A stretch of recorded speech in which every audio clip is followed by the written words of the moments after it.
What's up, fish tank people? FishTankTV.com, Dustin's Fish Tanks, Dustin's Pond, bringing it to you on a Sunday, baby. How's everybody doing? I hope you're doing well. Hope the sun's shining in your face and you're having a fantastic freaking day. So in today's video, I want to break down for you how my first winter went with this wonderful garden pond here, what I did, what I didn't do, and how it all went over my first winter. I've also got a pond scare that got me up in the middle of the freaking night, and I want to show you what I caught in this critter trap here. But it's Sunday, it's Species Sunday. I gotta break it down for you on a new favorite pond plant that I've had surviving the winter for you. But first, let's break it down for you and how the first winter went with my garden pond here.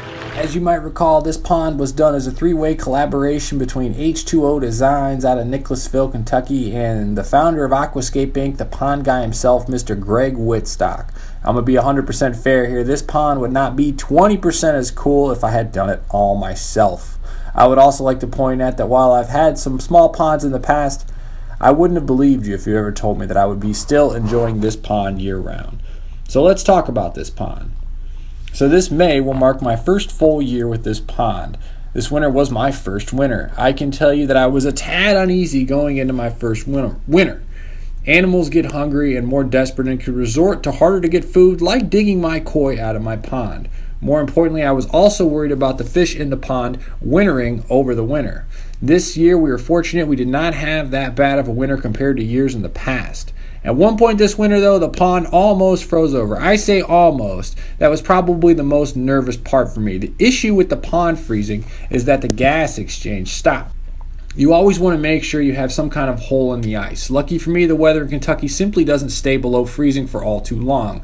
The pond froze and unfroze pretty quickly. Note, I asked the pond guy what to do this winter with the pond. His advice? Just let it run. And I have to say that I have been impressed with the beefiness of this pump, which has ran 24/7, 365 since the day it was installed, and it hasn't missed a beat all year. So people have been asking me the technical specs on this pump. This pump is an Aquascape AquaSurge 4000 to 8000. It's the Porsche. It's got all the bells and whistles, including a remote, which I basically never used, but you can control the flow with it. It's made to be ran at around 7,000 gallons per hour at about 10 feet, which is moving a lot. One of the notes on this, you want to make sure when you're installing a pond pump or really any pumps for your fish tank that you have a larger diameter hose that will reduce the restriction on the actual pump itself. So this has a really big diameter tube or pipe that runs all the way up to the top of the waterfall. And I think that's key. I think a lot of people miss out on that. Use a big diameter tube to get all the water flow as much so it's not restricting and choking off the pump. Did I mention I like this pump? You want to know the part that made me most nervous all winter? The reality of simply not seeing my fish. Yep, I would go like 4 or 5 days at a time where they would be just straight chilling in a fish cave in slow mode. This was a bit unnerving as I was thinking the worst all the time. Are they dead? Were they eaten? It was freaking me out. Another thing I was worried about pretty much all winter, and I think that most pond owners should be worried about, was the ammonia levels. When the water is colder, call it around below 50 degrees Fahrenheit, the nitrifying bacteria aren't working for you, so you could get increased ammonia. Additionally, I had all kinds of decaying plant matter from the tropical plants that I didn't make it over the winter. The solution for this is the same solution for a fish tank: water changes. Yes, periodically on a nice day in the winter, I would do small water changes. Call it 100, 200 gallons or so. I did small water changes for a few reasons. One, I didn't want to bring on any kind of big temperature swings doing a huge water change in the winter as my fish are chilling. And two, I didn't want to swing any water parameters too much that might be different with something coming out of the tap. I know some people advise against this, and I can tell you that the fish certainly seemed happy each time I did these water changes. But now spring is here and the weather's been heating up. Slowly the pond's plant growth has started to come back. Now I treat this pond similar to how I run my fish tanks, in that I like a heavy plant load and a lighter fish load. Well, I don't exactly have a light fish load anymore, but more on that in a second. So I didn't mean to spend $500 buying koi, but shit happens. There's my waku, my tancho. I forget what he's called, but I've got it on video somewhere. A couple of little guys, waku, and these ones right here. I was patiently and painfully not feeding my fish for fear of another cold snap. As I said in a video a while back, I've had goldfish in the greenhouse that were killed by me feeding them. They'd be fed, then all of a sudden they'd have a temperature drop and their bodies would get clogged up and then they'd die. I didn't really worry about this with the koi, but why risk it? Additionally, I wasn't feeding because I knew there wasn't much of a bioload to convert the ammonia to nitrite, then onto nitrate, which could then be absorbed by plants. Oh, by the way, this thing had no plants in the winter, so there's no nitrate absorption. Now the good news. The plants have started to come back. It's always rewarding to see plants seem to disappear in the winter and then they come back in the spring. This also means that they are now working for me in the pond again. I had left some of my favorite umbrella palms out over the winter. Now they didn't make it, and removing them wasn't as easy as it looked either. They had grown really nicely into the rocks, and it was just hard to even get the remains of the roots out. Not to worry the loss of these plants, however, as I am fortunate enough to actually have a greenhouse in my backyard, and I was able to keep these rolling. So as you can see, I am systematically adding plants in here. I actually have this fishing line in here that acts as a preventative maintenance against herons, knock on wood. They're supposedly naturally afraid of that. Shout outs to the YouTube subscribers who recommended that to me. So I'm letting these grow in here, and I'm going to talk about my species in just a second. But you can see the pond action is filling in, the plants are growing in, the fish are loving it, the lilies are coming up here. But folks, I gotta tell you, it takes a lot to get me up out of bed at night. But a couple nights ago, my wife and I heard this like loud, like sounded like a crow dying, or like some big bird cawing, but like half dead, scratching. Not like a cat sound, but some crazy sound. I bust my ass out of bed. I think something's just devouring my fish. That's my first response. Is like, all right, something is devouring my fish.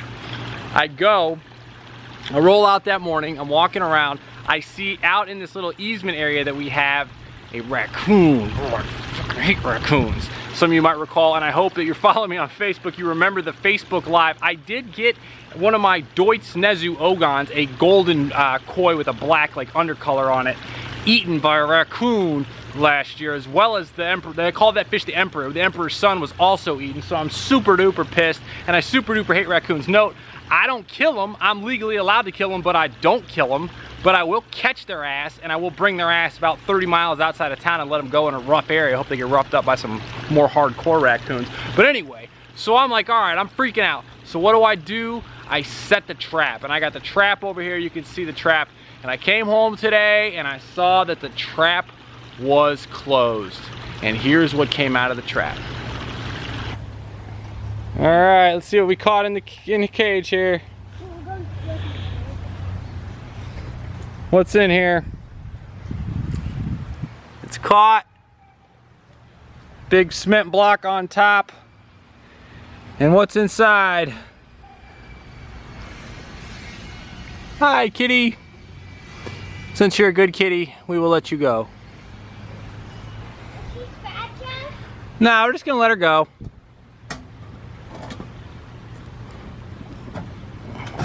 Hold on.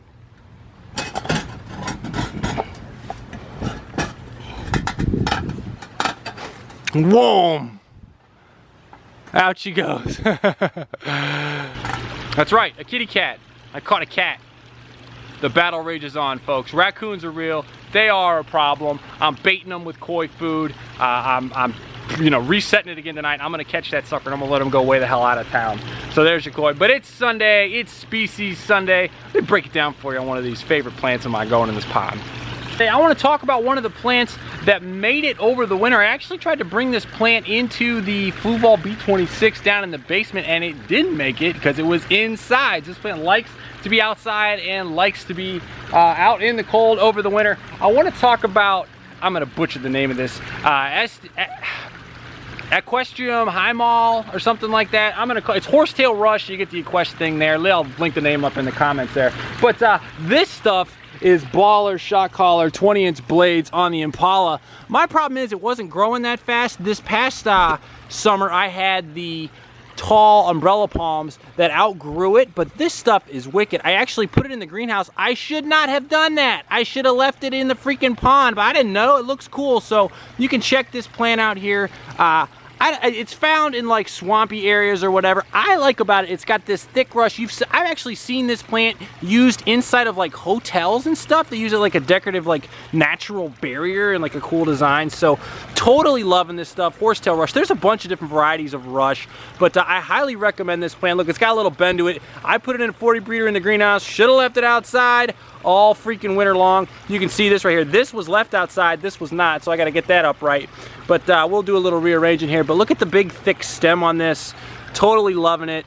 You know, it's got the nice little like notches in it, and this is gonna grow real tall over the summer here, so I'm real stoked about that. That'll give me like a nice fence look. I kind of had that last year with the horsetail, or excuse me, with the umbrella palms, but now I'm gonna try to do it with this here. So horsetail rush, bringing it to you on a Sunday, folks. Do me a favor, drop me a comment about what you think about this pond.